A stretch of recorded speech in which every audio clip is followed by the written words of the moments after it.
இவர் கொடுக்கப்பட்டிருக்கிற தலைப்பு சகோதர சிநேகத்தில் நிலைத்திரு, அதாவது பகிர்ந்து கொடுக்கிறதுல முன்னேறு. ஒரு நல்ல தலைப்பு. சகோதரனை தேவ செய்தி அளிக்க உங்களின் பலமான கரவூலின் மத்தியிலே அவரை அன்போடு கூட அழைக்கிறேன். உங்களுடைய பலத்த கரகோஷங்களின் மத்தியிலே தேவனுடைய வார்த்தைகளை பேசுவதிலே பேர் மகிழ்ச்சி அடைகிறேன். 17வது ஆண்டினுடைய சம்மர் கேம்ப் தடையில்லாமல் பல குறைகள், பல தேவைகள், பாடுகள், நெருக்கடிகள், பிசாசானவனாலே இக்கட்டுகளை கொண்டு வந்தாலும் சகோதர சிநேகத்தோடு முகாமை மிக சிறப்போடு நடத்துவதற்கு ஒத்த மனம், ஒத்த இருதயம், ஒத்த சிந்தை இருந்ததினால்தான் 17 ஆண்டுகளுடைய முகாம் மிக சிறப்போடு வெவ்வேறு மலை பிரதேசங்களிலே நடைபெற்று வருகிறது. கர்த்தருக்கு சித்தமானால் நாங்கள் ஜீவனோடு இருந்தால் அடுத்த ஆண்டு கொடைக்கானலிலே வைக்க வேண்டும் என்று திட்டமிடுகிறோம். இப்படி திட்டமிடுவதற்கும் வேலைகளை செய்வதற்கும் முன்னேறுவதற்கான மிக முக்கிய காரணம், மிக அவசியமான தேவை எதுவென்று சொன்னால் சகோதர சிநேகம். கிறிஸ்துவின் இரத்தத்தாலே மீட்கப்பட்ட ஒரு குடும்பத்து பிள்ளைகள் ஒரு கொடையின் கீழ் ஒன்றானமை தேவனாகி அவரையும் அவர் அனுப்பின இயேசு கிறிஸ்துவையும் அறிந்து கொண்டு ஒன்றையும் வாதினாலாவது வீண் பெருமையினாலாவது செய்யாமல் மனத்தாழ்மையினாலே ஒருவரை ஒருவர் மேன்மையாய் எண்ணிக்கொள்வதினாலே சகோதர சிநேகம் முன்னுக்கு செல்லுகிறது, சகோதர பாசம் முன்னுக்கு போகிறது, சகோதர செயல்பாடுகள் முன்னுக்கு நடக்கிறது என்றால் பல இடங்களிலே பல சகோதர சகோதரிகளின் மத்தியிலே இவைகள் பின்னுக்கு போகிறதினாலே தாய் 8 அடி பாய்ந்தால் பிள்ளை 16 அடி பாயும் என்கிற பழமொழிக்கு ஏற்பதை போல சகோதரர்களுக்குள்ளே சகோதரிகளுக்குள்ளே சிநேகம் குறைந்து நாளுக்கு நாள் பின்னுக்கு போவதினாலேதான் செயல்பாடுகளும் ஊழியத்தினுடைய முன்னேற்றங்களும் குடும்ப ஒற்றுமையும் குடும்பத்தினுடைய வளர்ச்சியும் நாளுக்கு நாள் குறைந்து கொண்டு போகிறது. ஆகவேதான் இந்த முகாமை தீர்மானிக்கும் பொழுது இந்த ஆண்டு எல்லா நிலைகளிலும் முன்னேற வேண்டும் என்பதற்காக சகோதர சிநேகத்திலே முன்னேற வேண்டும் என்று இந்த தலைப்பை எனக்கு கொடுத்திருக்கிறார். அருமையானவர்களே, எபிரேயர் 13:1 வேதவசனம் எனக்கு கொடுக்கப்பட்டிருக்கிறது. இது எல்லாரும் மனப்பாடமாய் செய்கிற ஒன்றுதான். உங்களில் சகோதர சிநேகம் நிலைத்திருப்பதாக என்று சொன்னார்.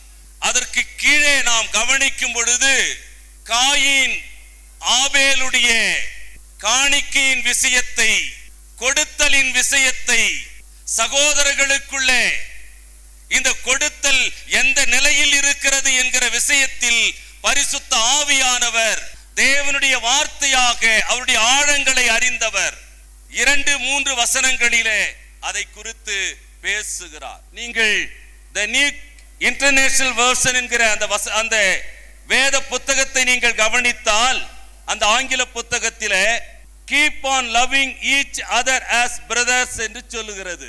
சகோதரர்களுக்குள்ளே அன்பு நிலை பெற்று அது வளர வேண்டும் என்று அது பொருள்படுகிறது. தி கிங் ஜேம்ஸ் வேர்ஸ் என்று சொல்லுகிற ஆங்கில புத்தகத்திலே லெட் பிரதர்லி லவ் கண்டினியூஸ் என்று சொல்லுகிறது. அப்படியானால் உங்களுடைய சகோதர அன்பு தொடர்ந்து அது நிலை பெற்றிருப்பது மட்டுமல்ல, அது கிரியை செய்ய வேண்டும், அது வேலை செய்ய வேண்டும், அது வேலைகளினால் முன்னேற்றம் அடைய வேண்டும் என்று பொருள்படுகிறது. அருமையானவர்களே, நீதிமொழிகளின் 10ஆம் அதிகாரத்தினுடைய 12 வேதவசனம் விவிதமாய் சொல்லுகிறது. பகைகள் விரோதங்களை எழுப்பும், அன்பு சகல பாவங்களை மூடும் என்று சொல்லுகிறது.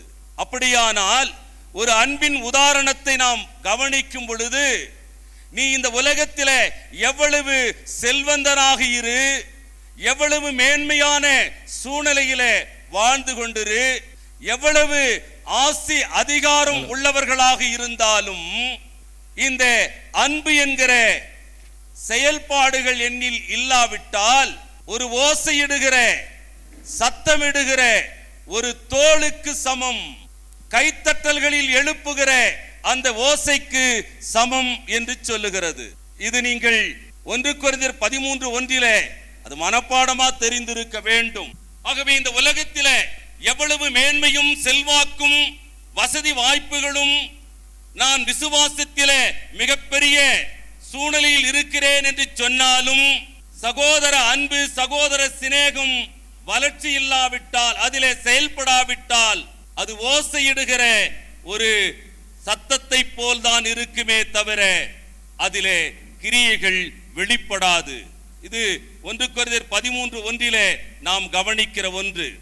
அன்புக்குரியவர்களே, கலாத்தியர் 5:13 வாசிக்கும் பொழுது, மாம்சத்திற்கு ஏதுவான அனுசரணையான செயல்பாடுகள் அல்லது மாம்சத்திற்கான சுய சிந்தனைகளோடு சுயநலங்களோடு செயல்படும் பொழுது அதற்குள் அன்பு இல்லாமல் போவதினாலே, என் எதிரே இருக்கிற சகோதரனை சகோதரியை குறித்து நான் சிந்திக்க இயலாமல் இருப்பதினாலே, என் சுய சிந்தையும் சரீர யோசனையும் இந்த சிநேகத்தையும் அன்பையும் புறம்பே தள்ளிவிடுகிறது என்று கலாத்தியர் 5:13 நாம் கவனிக்கிறோம். பிலிப்பியர் 1:9 அன்பானது அறிவிலும் எல்லா உணர்விலும் இன்னும் அதிகமாய் பெருக வேண்டும் என்று சொல்லுகிறார். ஆகவே நம்முடைய வாழ்க்கையிலே இந்த ஆண்டு அன்பின் வளர்ச்சி இவ்வளவு என்று சொன்னால், அடுத்த ஆண்டு அந்த அன்பின் வளர்ச்சி இல்லாவிட்டால் அல்லது குறைந்திருக்குமானால், அது கூடுதலாக இல்லாமல் பின்தங்கி இருக்குமானால், நான் சகோதர அன்பிலே சகோதர சிநேகத்திலே பின்தங்கி இருக்கிறேன் என்கிற அறிவை அது எனக்கு கொடுக்கிறது. இது பிலிப்பியர் 1:9 நாம் வாசிக்கிறோம். எனவே 1 தெசலோனிக்கேயர் 4:9 நாம் கவனிக்கும் பொழுது, சகோதர சிநேகத்திலே நாம் உணர்வின் இருதயத்தோடு நாளுக்கு நாள் அதிகமாய் நாம் வளர ஒருவருக்கு ஒருவர் போதித்துக் கொள்ள வேண்டும், ஒருவரை ஒருவர் கவனிக்க வேண்டும், ஒருவரிடத்தில் ஒருவர் அக்கறையாய் இருக்க வேண்டும், ஒருவரிடத்தில் ஒருவர் பாசத்தோடு செயல்பாடுகள் வளர்ந்திருக்க வேண்டும். இதைதான் 1 தெசலோனிக்கேயர் 4:9 வெளிப்பாடை நமக்கு சுட்டி காட்டுகிறது.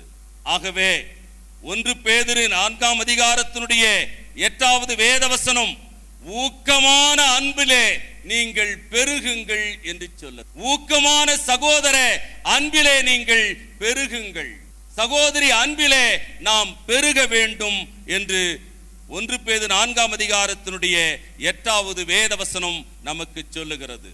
ஆகவே எனக்கன்பானவர்களே, சகோதரிடத்திலே அன்பு கூறுவதினாலே, அந்த அன்பிலே சகோதர அன்பிலே இடரலும் தடைகளும் எந்த ஒரு சூழ்நிலையிலும் வரக்கூடாது என்று 1 யோவான் புத்தகம் 2:10, 4:21, 1 பேதுரு 4:8 வேதவசனங்களின் ஒட்டுமொத்தமாக நீங்கள் கவனித்தால், இந்த அன்பிலே நீங்கள் சுயநலம் இல்லாமல் வளர்ச்சி இருக்க வேண்டும். அந்த வளர்ச்சி இருந்தால்தான் நாம் தேவனிடத்தில் அன்பு கூறுகிறோம், தேவனுடைய பிள்ளைகளாய் இருக்கிறோம், தேவனுடைய குடும்பத்தாராய் இருக்கிறோம், தேவனுடைய வீட்டாராய் இருக்கிறோம் என்று சொல்லி இந்த வேத வசனங்கள் நமக்கு அறிவுறுத்து. அப்படியானால் இவ்விதமான அன்பு நிறைந்த தேவனிடத்திலே தன்னுடைய குமாரனை கொடுத்ததினாலே அன்பு வெளிப்படுத்தப்பட்டு சகோதரர்களாக சகோதரிகளாக தேவனுடைய பிள்ளைகளாக வந்திருக்கிற நாம் ஒரு கணம் நம்மை குறித்து எப்படி சிந்திக்க வேண்டும், எப்படி யோசிக்க வேண்டும். பாரபட்சமற்ற சகோதர சிநேகம் இருக்க வேண்டும். வேற்றுமை பார்க்கிற சிந்தனைகள் இருக்கக்கூடாது. நம்மில் இவர் வேண்டும் இவர் வேண்டாம் என்கிற சூழ்நிலை ஒரு இம்மியளவும் ஒரு புள்ளி அளவும் நம் இருதயத்திலே வளர்ந்தால் நாம் தேவனுடைய வீட்டாராக தேவனுடைய பிள்ளைகளாக இருக்க முடியாது. இருப்பதற்கு தகுதியற்றவர்களாக நாம் மாறிவிடும். ஏன்? உபாகம் புத்தகம் 10ஆம் அதிகாரம் 19வது வேத வசனத்தை யாராகிலும் ஒரு சகோதரன் வாசிக்கும்படி அன்போடு கேட்டுக்கொள்கிறேன். உபாகம் புத்தகம் 10ஆம் அதிகாரம் 19வது வேத வசனம். எகிப்து தேசத்தில் அந்நியராய் இருந்தபடியால் அந்நியரை சிநேகிப்பீர்களாக. அருமையானவர்கள், இஸ்ரவேல் ஜனங்களுக்கு நம்முடைய பங்காளிகளுக்குன்னு வச்சுக்கீங்க. தேவன் சொல்லுகிறார், நீங்கள் எகிப்திலே வாழ்ந்தீர்களே, நீங்கள் எகிப்திலே வாழ்ந்த பொழுது நீங்கள் அந்நியர்களாயிருந்தீர்கள். ஆகவே அந்நியர்களாய் இருந்ததினாலே அந்நிய தேசத்திலே நீங்கள் வாழ்ந்த பொழுது உங்களுக்கு ஆகாரம் கிடைத்தது, உடை கிடைத்தது, சாப்பாடு கிடைத்தது, உங்களுக்கு வேண்டிய எல்லாம் கிடைக்க பெற்றது. ஆனால் நீங்கள் வாழ்ந்தது அந்நிய தேசம். அந்நிய தேசத்திலே அந்நியர்களால் நீங்கள் காப்பாற்றப்பட்டீர்கள். அந்நிய தேசம் உங்களுக்கு பாதுகாப்பாய் இருந்தது. ஆகவே இப்பொழுது நீங்கள் தேவனுடைய பிள்ளைகளாய் இருப்பதினாலே, உடன்படிக்கை பெற்ற குடும்பத்தாராய் இருப்பதினாலே நீங்கள் அந்நியரை உபசரியுங்கள் என்று சொல்ல. அப்படியானால் நம்முடைய கொடுத்தலின் முதல் பங்கு, நம்முடைய கொடுத்தலின் முதல் பங்கு எங்கே இருக்க வேண்டும் என்று சொன்னால், சகோதரனோடு சிநேகம் இருக்கிற நான், என் உடன் பங்காளி என்று சொல்லுகிற என் அந்நியரை, என் அடுத்தவர்களை சரீரத்திலே கிறிஸ்துவின் இரத்தத்தாலே கழுவப்பட்டு தேவனுடைய பிள்ளைகளாய் தேவனுடைய ஆசீர்வாதங்களை பெற்று வாழுகிற நான் அந்நியரை நேசிக்கிறவர்களாக நம்முடைய சிநேகத்திலே ஒரு படி முன்னேற வேண்டும். அப்படி நேசிப்போம் என்று சொன்னால் அவர்கள் அழிந்து போகிற ஆத்துமாக்களை காப்பாற்றும்படி, அவர்களை அழிவிலிருந்து மீட்டெடுக்கும்படி. என உங்களுக்கு தெரியும் அதெல்லாம், அது நான் உள்ள போகல. அந்நியர்கள் கிறிஸ்துவின் சுவிசேஷத்தினாலே அழிந்து போய் கொண்டிருக்கிறார்கள். அவர்களை காப்பாற்றுகிற மிகப்பெரிய வேலை சகோதரர்களாக, கிறிஸ்துவின் இரத்தத்தால் மீட்கப்பட்டவர்களாக, தேவனுடைய வீட்டாராக, தேவனுடைய பிள்ளைகளாக இருக்கிற நாம் அந்த சகோதர அன்பிலே இருப்போமானால், இன்றைக்கு எனக்கு அந்நியராயிருக்கிற, அழிவின் விளிம்பில் இருக்கிற, நரகத்தின் பாதையில் இருக்கிற, என்னுடைய சரீரத்தில் உறவாய் பிறந்திருக்கிற என் சகோதரன், என் சகோதரி, என் சித்தப்பா, என் சித்தி, என்னுடைய மாமா, என்னுடைய மாமி, என்னுடைய நண்பன், என்னுடைய தோழி, அன்புக்குரியவர்களே, உங்கள் கண்களுக்கு முன்பாக, உங்கள் பார்வைக்கு முன்பாக அழிவின் பாதையிலே நரகத்தின் வழியில் இருக்கிறார்களே, அவர்களை மீட்டெடுக்க வேண்டும் அல்லவா? அப்படி மீட்டெடுக்க வேண்டுமானால் அவர்களை நேசித்து உன்னுடைய கொடுத்தல் மிகப்பெரிய கொடுத்தலாய் இருக்க வேண்டுமே. நமக்கு கொடுக்க சொல்லி வாரத்தின் முதல் நாள் தான் சொல்லி இருக்காரு. அப்படியானால் ஒவ்வொரு கிறிஸ்தவனும் கொடுத்தலினாலே அழிந்து போகிற ஆத்துமாவினின் மீட்டெடுக்கக்கூடிய சிறந்த வேலையை அவர்கள் செய்கிறார்கள். எப்படி? வேலை செய்யற எல்லாராலே அந்த வேலையை செய்ய முடியாது. நம்முடைய உள்ளூர் சபைகளிலே சபையின் முன்னோடி சகோதரர்கள், ஊழிய சகோதரர்கள், பாரம் நிறைந்த சகோதரர்கள், சகோதரிகள் இந்த வேலைகளை செய்கிறார்கள்.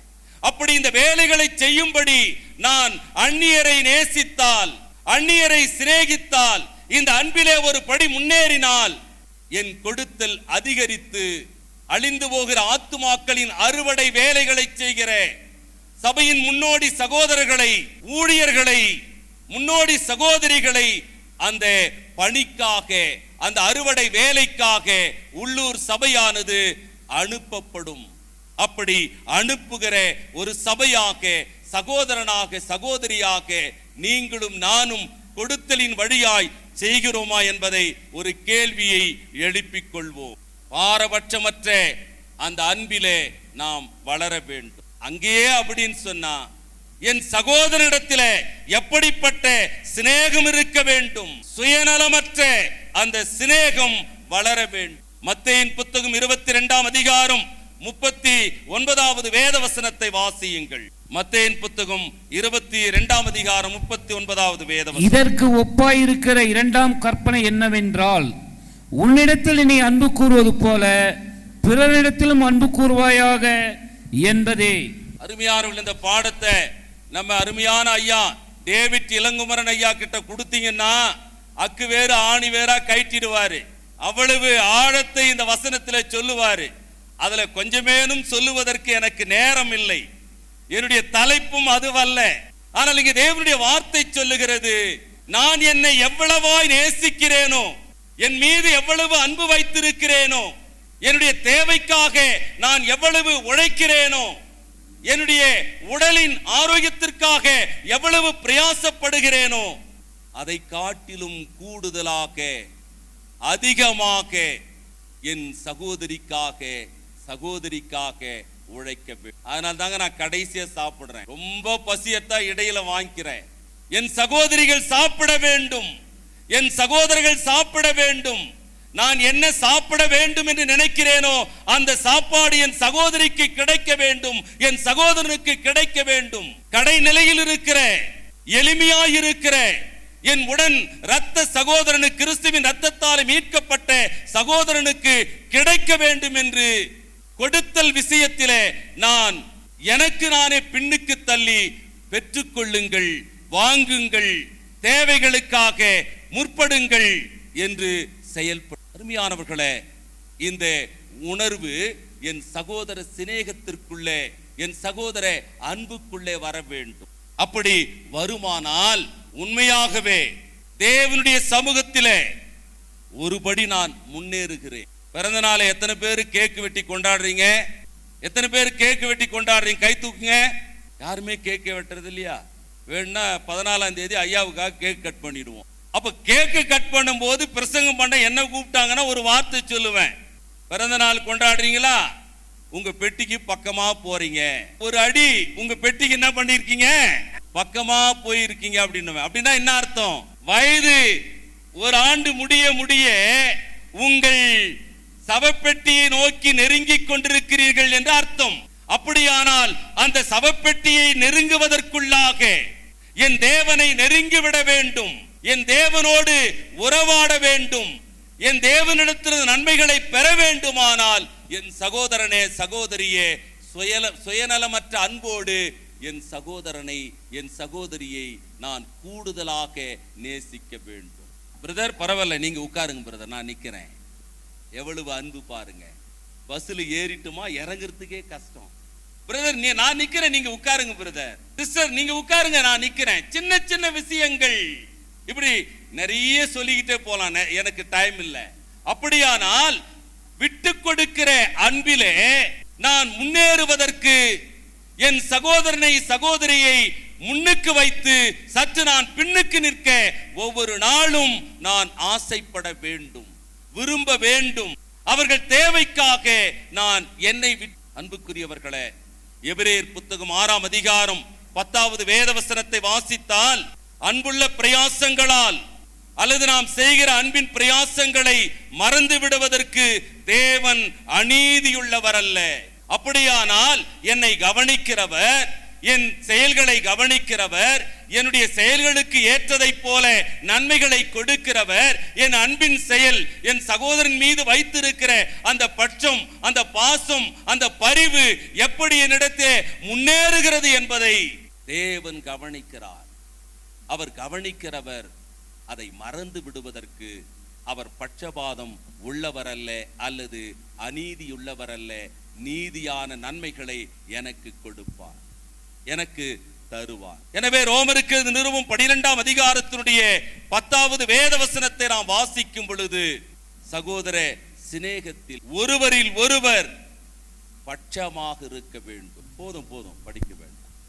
அப்படியானால் அந்த செயலை சுட்டிக்காட்டும் பொழுது அது ஒரு உறுதியானதாக, மேலானதாக, என் சகோதரன் மீது என் சகோதரின் மீது வைத்திருக்கிற அந்த பட்சமான அன்பு, அவருடைய குறைகளை கவனிக்க, அவருடைய தேவைகளை சந்திக்க, அவருடைய நெருக்கடிகளை பார்க்க, அவர்கள் கஷ்டத்திலே உதவி செய்ய என்னுடைய அன்பு என் சகோதரனிடத்திலே பட்சமாயிருக்கும். வாங்க நெருப்பு மூட்டுறேன், குளிர்காலம், குளிர் காய்ந்து போங்க அப்படின்னு சொல்லிட்டு பசியோடு வருகிறவன் என் சகோதரனை சகோதரியை கவனிக்காமல் நான் ஒரு 2000 ரூபாய்க்கு 3000 ரூபாய்க்கு ஹோட்டல்ல சாப்பிடுறேன், அல்லது என் வீட்டுல டெய்லி பிரியாணி நடந்துகிட்டே இருக்கு, மீன் வறுவல் நடந்துகிட்டே இருக்கு, அதை சாப்பிடும் பொழுது என் சிந்தனை என் சகோதரர்கள் என் சகோதரிகள் எப்படி இருக்கிறார்கள், எந்த சிந்தனையில் இருக்கிறார்கள்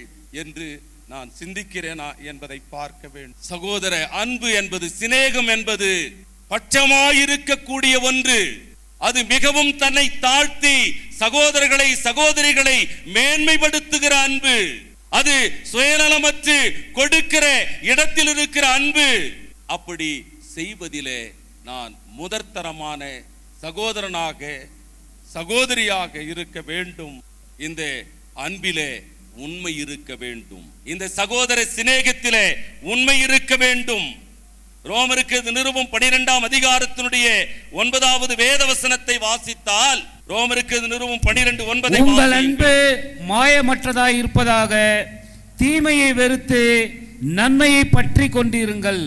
ஆகவே எனக்கன்பானவர்கள், இந்த வசனத்தை என் சகோதரர் சார்லஸ் பயன்படுத்தினார்.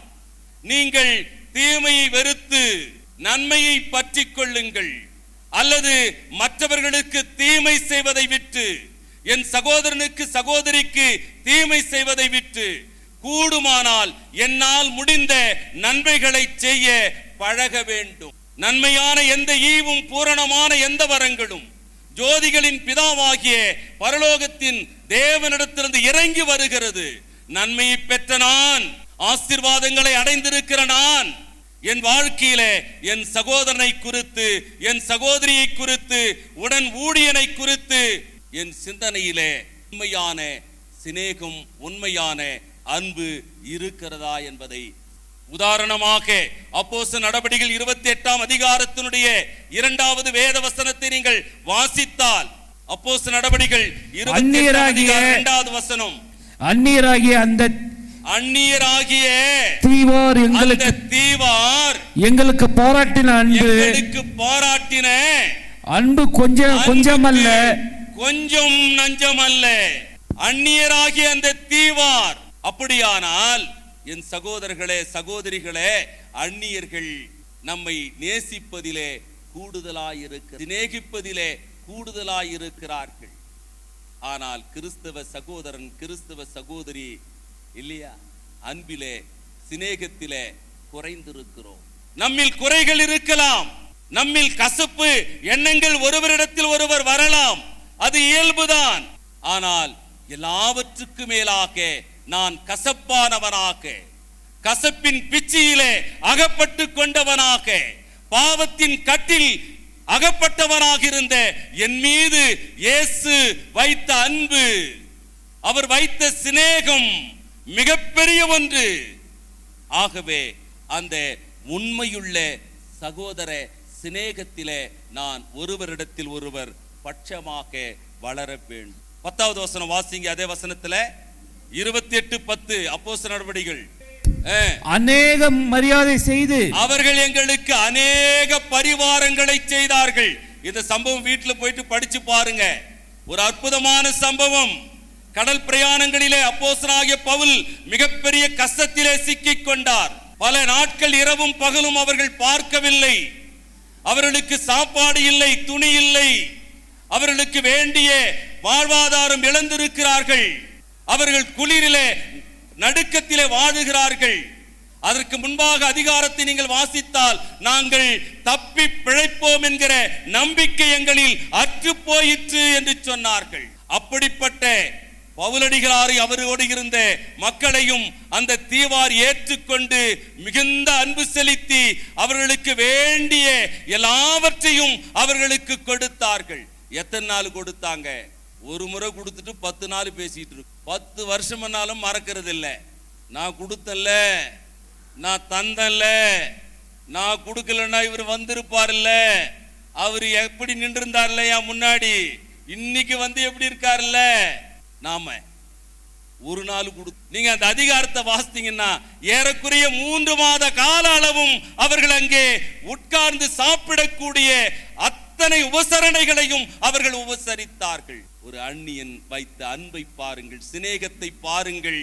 இவர்கள் தேவனுடைய பிள்ளைகள், தேவனுடைய சமூகத்திலிருந்து வருகிறார்கள் என்று அவர்கள் புரிந்து கொண்டதினாலே அப்படி செய்தார்கள். புரிந்தும் அறிந்தும் தெரிந்தும் புதிய உடன்படிக்கையில வாழ்ந்து கொண்டும் இருக்கிற என் சகோதரர்களே, சகோதரிகளே, நாம் இந்த உணர்வோடு கொடுத்தலின் விஷயத்திலே, அன்பு செலுத்துகிற விஷயத்திலே, என் சகோதரனை நேசித்து அவர்கள் தேவைக்காக அங்கலாய்க்கிற விஷயத்திலே நான் செயல்படுகிறேனா என்பதை சிந்திக்க வேண்டும்.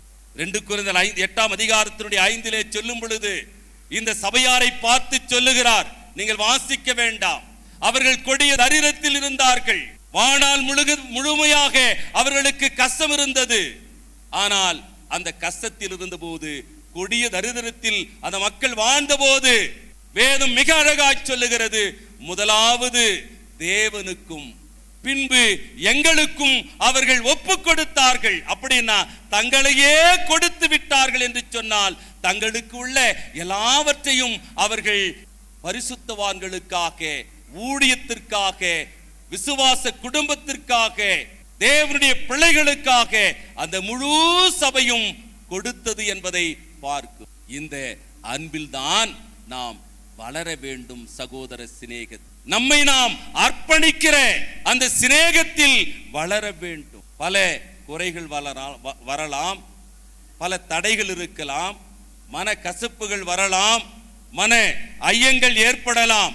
ஆனால் இவையெல்லாம் கிறிஸ்துவுக்குள் அதை நாம் பின்னுக்கு தள்ளி என் சகோதரன் மீதும் என் சகோதரின் மீதும் உண்மையுள்ள சிநேகம் நான் வைத்திருக்க வேண்டும். உலகத்தான் சொல்லுகிறான், உடுக்கை இழந்தவன் கை போலே அங்கே இடுக்கன் களைவதாம் நட்பு என்று சொல்லுகிறான்.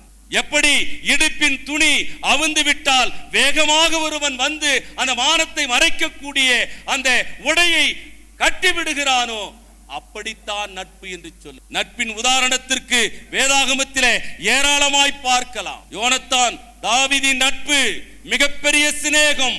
தன் ஆத்துமாவை கொடுத்தான், தன் உயிரை கொடுத்தான். தனக்கு பதவி வர வேண்டும், தனக்கு பட்டம் வர வேண்டும் என்று யோனத்திருந்தால் இந்த அன்பிலே அவன் விழுந்திருப்பான். தாவீதை தன் ஆத்துமாவை போல சிநேகித்தான். அருமையானவர்களே, ஆண்டவர் இயேசு கிறிஸ்து சொல்லுகிறார், நான் உங்களை ஊழியக்காரன் என்று அழைக்கவில்லை, சிநேகிதர்களே என்று அழைத்தேன். இது யோவான் சுவிசேஷம் 15ஆம் அதிகாரத்தினுடைய 15 சொல்லுகிறார். இனி நான் உங்களை ஊழியக்காரர் என்று அழைக்க மாட்டேன், சிநேகிதர் என்று அழைப்பேன். ஏன்? என் இருதயத்தை முற்றிலுமாய் உங்களுக்கு நான் வெளிப்படுத்தினேன், என் சரீரத்தை முற்றிலுமாய் உங்களுக்கு கொடுத்தேன், என் வாழ்க்கையை முற்றிலுமாய் உங்களுக்கு அர்ப்பணித்து நான் எந்த நோக்கத்தோடு என் தகப்பனால் அனுப்பப்பட்டேனோ அத்தனை நோக்கங்களையும் உங்களுக்கு சொல்லி இருக்கிறேன். ஆகவே நீங்கள் வேறல்ல, நான் வேறல்ல, நீங்கள் கூலியால், நான் முதலாளி அல்ல, ஈக்குவல் பர்சன். ஆகவே ஈச் அதர், ஒருவருக்கு ஒருவர், ஒருத்தருக்கு ஒருத்தர் சிநேகத்திலே மிகவும் உயர்ந்திருந்தார்கள். இயேசுவும் சீடர்களும் போல, சபையும் இயேசுவும் போல சபையை நேசித்து தன் ஜீவனை கொடுத்தார். எபேசியர் 5ஆம் அதிகாரத்திலே சொல்லுகிறது, தாமதை திருவசனத்தை கொண்டு சுத்திகரித்து கரை திரை முதலானவைகள் ஒன்றுமில்லாமல் பிழையற்றதும் பரிசுத்தம் உள்ளதுமாய் தமக்கு முன் சபையை வைத்துக் கொள்வதற்கு தன்னையே அர்ப்பணி, தன்னையே ஒப்பு கொடுத்தார். ஆகவே இந்த சிநேகம் எப்படி என்பதை பாருங்கள். உயிரை கொடுக்கிற அந்த சிநேகம். ஆகவே கொடுத்தலிலே அவர் எவ்வளவு முன்னேறுகிறார் என்பதை பாருங்கள். எனக்கு அன்பானவர்களே, சுத்த இருதயத்தோடு இந்த சிநேகம் வளர வேண்டும். 1 பேதுரு 1ஆம் அதிகாரத்தினுடைய 22வது வேதவசனம். சுத்த இருதயத்தோடு இந்த சிநேக அன்பு நம்மிலே ஒருவருக்கொருவர் வளர வேண்டும். 1 யோவான் 4:7 தேவன் அன்புள்ளவர், இந்த அன்பின் சிநேகத்திலே நீங்களும் நானும் வளர்ந்தால் தேவனால் பிறந்திருக்கிறோம், தேவனால் பிறந்திருக்கிறோம். ஆகவே தேவனால் பிறந்திருக்கிற நீங்களும் நானும் இந்த அன்பிலே மேலோங்கி நிற்க வேண்டும். மாறாக இயேசு தன் சீடனை பார்த்து சொல்லுகிறார். லூக்காவின் புத்தகம் 22ஆம் அதிகாரம் 48வது வேதவசனத்திலே இந்த வசனத்தை வாசித்துதான் ஆக வேண்டும். நான் நிறைவுக்கு வருகிறேன். லூக்காவின் புத்தகம் 22:48. இயேசு அவனை நோக்கி யூதாசே முத்தத்தினாலேயா மனுஷகுமாரனை என்னை காட்டிக் கொடுக்க போகிறாய் என்றார். என் கூட இருந்து என்னோடு பயணித்து என்னோடு உறவாடி என் படுக்கையோடு படுக்கையாய் படுத்து நான் கொடுத்த சாப்பாட்டை சாப்பிட்டு நான் கொடுத்த பணத்தை வைத்துக்கொண்டு என் சிநேகிதனாக நீ பயணித்தாயே, என் உறவாக பயணித்தாயே, என்னுடைய குடும்பத்தானாய் நீ பயணித்தாயே. அப்படி பயணித்த நீ அன்பின் முத்தத்தினாலேயா என்னை காட்டிக் கொடுத்தாய்? அன்பின் முத்தத்தினாலேயா என்னை இப்படி வேற்றுமை வடித்தினாய் என்று சொல்லுகிறார். அப்படியானால் என் சகோதரனே சகோதரியே, கூடவே நடந்து போயிருப்போம். ரொம்ப நெருக்கம், ரொம்ப பாசம், சிநேக அன்பு, சிநேக பாசம். ஒருத்தர் பேசிக்கிட்டே இருந்து செல்ல பாக்கெட்ல வச்சுட்டாரு, கட் பண்ணல. சீக்கிரம் செத்தா நல்லா இருக்கியான்னார் ஒருத்தர். யாருகிட்ட ரொம்ப அன்பா பேசியிருந்தார் அவர்கிட்ட. இது ஒரு கதை, நான் நேரடியா கேட்ட கதைங்க, பார்த்த கதை. இன்னொருத்தர் ஒரு 10 நிமிஷம் போன் பண்ணிட்டு அவர் போனை பாக்கெட்ல வச்சுட்டு 1/2 மணி நேரம் பிரயாணம் பண்றாருங்க. இந்த 1/2 மணி நேரமும் யார ஓஹோ ஆஹோ மேன்மையானவர், வல்லவர், நல்லவர், அவர் இல்லைன்னா என் வாழ்க்கை இல்லை, அவரு தான் எனக்கு எல்லாமே அப்படின்னு சொன்னவரு பக்கத்துல இருக்கிறவருக்கு செல்ல போன்ல கையை வச்சு பாக்கெட்ல வச்சுட்டு பக்கத்துக்கிட்ட ஆளுகிட்ட பேசுகிறாரு. அந்த ஆளுகிறானே அவனையா, அவனா மாதிரி ஒரு மோசமானவன் இல்லை, அவனா மாதிரி ஒரு உலகார பாவி இல்லை, அவனா மாதிரி வன்கண் இல்லை, அவனா மாதிரி மோசமான குணம் இல்லை, ஐயோயோ கருமையான குணம், உதவி பண்ணாத குணம். செத்து போன சுந்தரராவையாங்க, வேற யாரும் இல்லை. அவரை வச்சுக்கிட்டு உயிரோடு இருக்கிற ஜான் மார்க்கையா பேசிட்டாரு. அவர் உயிரோடு இருக்காரு, தகவல் போனாலும் பரவாயில்லை. 1/2 மணி நேரம் செய்தியை இவரு கேட்டுக்கிட்டு போறாருங்க. கேட்டுக்கிட்டு போயிட்டு அடுத்த நாள் சகோதரா வா டீ குடிக்கலாம், சகோதரா வா சாப்பாடு போடலான்னு அவர் போட்டாருங்க. நான் கண்ணால பார்த்தேன். அப்படின்னா இதனுடைய அர்த்தம் என்ன? உடனிருந்து கொண்டு என் சகோதரனாக பயணித்து என் சகோதரியாக பயணித்து நேரடியா பார்க்கும்போது மட்டும் அப்படியே உருகிற மாதிரி எங்க கோபியா நேரடியா பார்த்தாரனா நாங்க தான் தெய்வம். அப்படியே அந்த பக்கம் நம்ம ஸ்டீபனைய கிட்ட போச்சனா அந்த ஆடுங்க சரியா இல்லைங்க. எப்படி பாருங்க கதை. நான் பொய் சொல்லிங்க, நேரம் இருக்கிற கோபி ஐயா செட்டா, நான் சொல்றது கரெக்டா? பல அனுபவங்கள் இருக்கு நம்முடைய வாழ்க்கையில. ஆகவே அன்புக்குரியவர்களே, என் சகோதரன் என் சகோதரியை யதார்த்தத்தோடு சிநேகியுங்கள், யதார்த்தத்தோடு அன்பு செலுத்துங்கள். உங்களிலே வருத்தங்கள் குறைகள் இருந்தாலும் கிறிஸ்துவ அன்பிலே நேரடியாய் பேசுங்கள், சொல்லுங்கள், அவருடைய குறைகளை நீக்குங்கள், அவருடைய தேவைகளை சந்தியுங்கள், அவர்களுக்காக பட்சமான சிநேக அன்பை காட்டுங்கள். எப்படி தெரியுமா? இது ஒரு மோசமான சரித்திர பின்னணி, அதெல்லாம் நீங்க பார்க்க வேண்டாம். ஒரு வசனத்தை மட்டும் வாசித்து நிறைவு செய்யலாம். 2 ராஜாக்களின் புத்தகம் 10ஆம் அதிகாரம் 15வது வேத வசனம். 2 ராஜாக்களின் புத்தகம் 10ஆம் அதிகாரம் 15வது வேத வசனம். அவன் அவ்விடமிட்டு புறப்பட்ட போது தனக்கு எதிர்ப்பட்ட ரேகாபின் குமாரனாகிய யோனதாபை சந்தித்து அவனை உபசரித்து, என் இருதயம் உன் இருதயத்தோடு செம்மையாய் இருக்கிறது போல. யெகூ இங்கே பேசுகிறார்.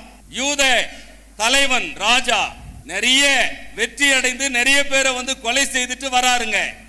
வர்ற வழியில ஒரு ஆளை பார்க்கிறாரு, யோனத்தான் என்கிற ஒரு மனுஷனை.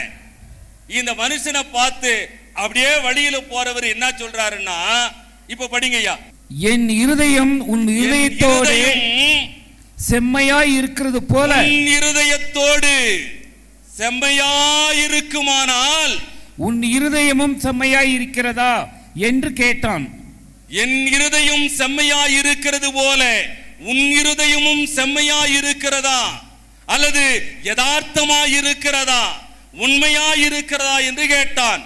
அதற்கு யோனதாப் அப்படியே இருக்கிறது என்றான். யோனதாப் அப்படியே இருக்கிறது. ஆகவே 2 துருவங்கள் இங்கே சந்திக்கிறது, 2 வெவ்வேறான இனங்கள் இங்கே சந்திக்கிறது, 2 கலாச்சார முறைகளிலே இங்கே சந்திக்கிறது, 2 வேற்றுமை நகரங்கள் இங்கே சந்திக்கிறது. அதற்கு முன்பதாக இவர்கள் இருவரும் அதிகமாய் பழகவில்லை. அப்படிப்பட்ட இவர்கள் ஒரு கட்டத்திலே இணைகிறார்கள், பார்க்கிறார்கள், சந்திக்கிறார்கள். அங்கே உரையாடல் நடக்கிறது. என் இருதயம் செம்மையாய் இருக்கிறது, என் இருதயத்தை போல உன் இருதயம் செம்மையாய் இருக்கிறதா? அப்படி இருக்குமானால் நீ வா, என்னோடு சேர்ந்து கொள், என்னோடு இணைந்து கொள், என்னுடைய அன்பிலே வளர்ந்து கொள், என் அன்பிலே நீ இளைப்பார் என்று சொல்லி இந்த யெகூ என்று சொல்லுகிறவன் யோனதாப்பை தன்னோடு கூட அழைத்து சென்று போகிறான். என் அன்பு சகோதரர்களே, சகோதரிகளே, இந்த கிறிஸ்துவ அன்பிலே, கொடுத்தல் விஷயத்திலே, என் வாழ்க்கையிலே நான் முன்னேறாவிட்டால் தேவன் என்னை கைவிடுவார். நீங்கள் தேவனோடு இருந்தால் தேவன் உங்களோடு கூட இருப்பார். நீங்கள் தேவனை தேடினால் அவர் உங்களுக்கு வெளிப்படுவார். நீங்கள் அவரை கைவிட்டால் அவர் உங்களை கைவிடுவார். ஏன்? இந்த சகோதர சிநேக அன்பிலே நீங்கள் இல்லாமல் போகும் பொழுது தேவனுடைய வார்த்தையினால் பிறக்கவில்லை என்ற அர்த்தம். தேவனுடைய வார்த்தையினால் பிறக்கவில்லை என்று சொன்னால் தேவனுடைய குடும்பத்திலிருந்து நாம் தள்ளப்படுகிறோம், வீழ்த்தப்படுகிறோம், பிசாசின் ஆளுகைக்குள்ளாக மீண்டும் மீண்டும் போய்விடுகிறோம். என் சகோதரனே, கலப்பையில் கை வைத்து முன்னிட்டு பார்த்த பின் பின்னிட துணியலாமா? கலப்பையில் கை வைத்து முன்னிட்டு பார்த்த பின் பின்னிட துணியலாமா? துணிந்து செல், நிமிர்ந்து செல், இயேசுவுக்காய் போராடு, சகோதர சிநேகத்திலே முன்னுக்கு செல், வளர்ந்து போகு என்று சொல்லி உங்களை எச்சரித்து என்னையும் எச்சரித்துக் கொண்டு நாம் அத்தனை பேரும் கிறிஸ்துவ அன்பிலே, கிறிஸ்துவ சிநேகத்திலே நாம் சபையை நேசிப்போம், ஊழியர்களை நேசிப்போம், என் சகோதர குடும்பத்தை நேசிப்போம், அருகாமையில் உள்ள உள்ளூர் சபைகளை நேசிப்போம். அந்த நேசத்தில், அந்த சிநேகத்தில் ஒரு ஒற்றுமையின் விசேஷித்த குடும்பங்களாக வளருவோம்.